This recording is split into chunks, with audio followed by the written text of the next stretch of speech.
검찰 내부는 저는 그냥 뭐 검찰에 대한 기대를 요즘엔 거의 크게 접었어요. 아무 말도 안 나와요. 박근혜 때도 박근혜를 구속시켜야 된다고 글을 쓴 검사가 있었습니다. 아니, 그 뭐죠? 내부막? 예, 이프로스. 참, 이프로스. 예, 이프로스 검사 게시판이라는 아무 글도 곳인데 없대요?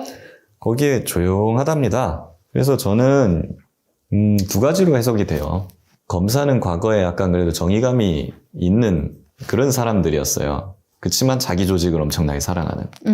그렇기 때문에 자기 조직을 건드는 민주당이라든가 뭐 이런 예? 사람들에서 굉장히 반감을 가지고 거기에 대해서 근데 받아치죠. 그렇지만 박근혜처럼 뭔가 불법을 저지르는 명백한 대통령이 이런 사람을 하면 거기에 대해서도 얘기를 하긴 하는 거예요. 이건 안 되는 거다. 그런 사람들이라면 요즘에 제가 보는 검찰은 반은 정치 검찰이고요.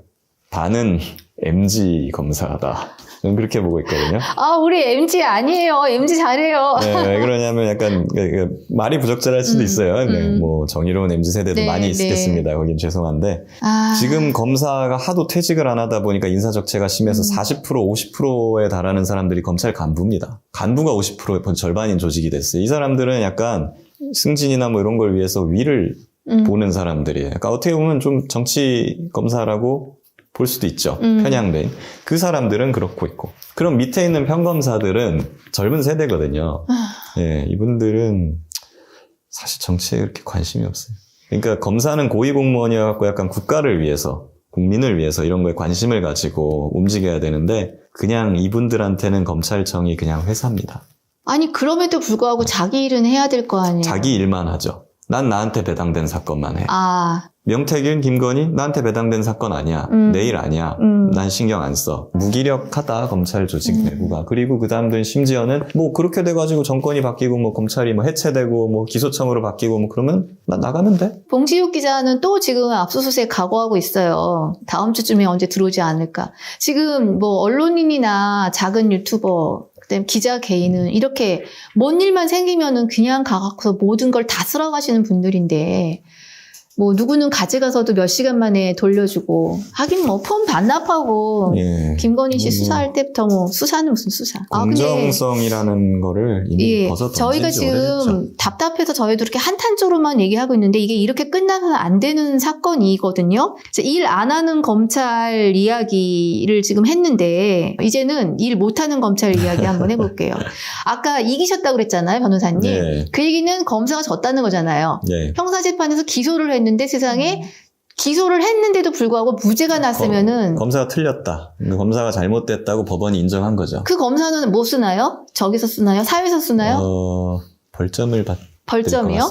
예. 무죄 받으면 검사한테 벌점이 나가요. MBC 보도 봤는데 최근에 대통령 명예훼손 사건을 처리하는 심리하는 재판에서 재판장이 공소장 내용으로는 범죄 내용이 뭔지 모르겠다. 뭐 어떻게 된 겁니까? 그러니까 이게 쉽게 한마디로 말하면 이거죠. 명예훼손 사건이잖아요. 예. 보도를 하면서 대통령의 명예를 훼손했다. 그러면 이 기자들이 어떤 내용을 보도를 했고 그 보도가 왜 허위다. 그래서 왜 명예훼손인가? 그래서 대통령의 명예가 훼손됐다. 이렇게 쓰면 되는 그죠? 거거든요. 굉장히 간단한 거 아니에요? 명예훼손 공소장 그래서 사실 굉장히 간단합니다. 네. 한 장짜리 공소장도 네. 많고. 근데 이 공소장이 실제로 보니까 이거에 한마디로 말하면 기승전 이재명 공소장입니다. 아니 이재명 대표 사건도 아닌데 대상자는 윤석열 대통령의 명예를 훼손했는데 왜 피해자는 윤석열 대통령이라 그러고 가해자는 기자거든요. 근데 이재명 얘기가 거의 막 절반 이상 나오는 거예요. 초장부터 뭐 이재명 공산주의자 어쩌고저쩌고 하면서 그런 얘기를 계속 나오니까 재판부가 뭐 황당한 거예요. 네. 도대체 문은혜가 기소하고자 하는 게 뭐냐. 이재명을 기소하는 거냐 지금. 아니면 뭐 이 기자를 기소하는 거냐. 뭔 소린지 모르겠다. 뭘 하고 싶은 건지. 이걸 계속 법원이 지적하고 있는 겁니다. 근데 검찰은 앵무새처럼 관련이 있다. 그러면서 이제 이재명 얘기를 계속해요. 법원에 나와가지고. 그러니까 어떻게든 그냥 야당 대표 이쪽을 엮고 싶은 거일 수는 있겠죠. 검찰에. 와, 검사의 수준이라는 게 이 정도까지 떨어졌나? 제가 그걸 여쭤보려고 그런 거예요. 사법고시 패스하고 검사 되시는 분들. 사법고시 없어졌지만 좀 똑똑한 분들 아니에요? 제가 본 검사들도 대부분 스마트합니다.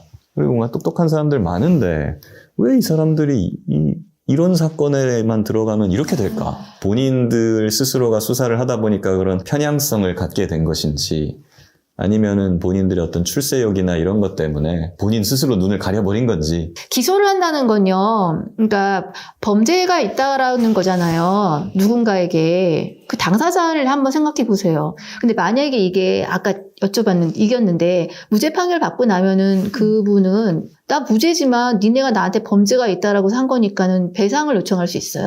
보상받을 수 있습니다. 형사 보상에 관한 법률이 있어요. 근데 물론 이게 1심 무죄만 나왔다 받을 수 있는 건 아니고 이게 최종 확정이 돼야겠죠. 네. 상급심 간다면 거기서도 다 최종 무죄가 확정이 되고 나면 보상 신청을 할 수가 있습니다. 그래서 저는 이게 본인이 당한 그 피해자의 어떤 정신적, 신체적, 재산적인 그 고통을 보상하기에도 그 보상 금액이 저는 턱없이 부족하다고 생각을 해요. 현행 보면은 무죄 받으면요, 구속되지 않은 불구속으로 이렇게 재판을 받아서 무죄 받은 사람은 얼마 주냐면 뭐 많이 받아봤자 한 100만 원, 200만 원 그 정도 수준이에요. 진짜? 한번 재판 왔다 갔다 하는 교통비 뭐 이런 수준이거든요. 거의 와. 그런 거 그냥 합산해가지고 주는 건데 진짜 택도 없는 금액이고. 아니 재판 가느라고 내가 해야 될 일해야 되는 시간이 내 걸 다 뺏겼는데. 맞아요. 구속됐어도 구속돼서 재판을 받았으면 이제 감옥에 있었던 거잖아요. 그래서 하루당 뭐 25만 원인가 쳐줍니다. 그 사람이 직업이나 뭐든 아무 상관없어요. 보통 한 참. 20만 원에서 30만 원 정도 뭔가 쳐주는데 이건 택도 없는 금액이고 저는 그래서 이 보상 금액을 대폭 늘려야 된다고 저는 생각을 하고 그리고 본인이 수사를 어떻게 받았냐, 그냥 소환조사만 한 번 받은 거냐, 아니면 막 압수수색도 당하고 소환조사도 막 여러 번 막 수십 차례에 걸쳐서 당하고 막 가족 친척까지 털리고 이렇게 당했냐, 이건 완전히 다른 거거든요. 그렇죠. 그러니까는 근데 지금 형사보상 법률에서 이런 건 전혀 고려를 안 해요. 그것까지 저는 감안을 하는 쪽으로 개선이 돼야 되겠다라는 생각입니다.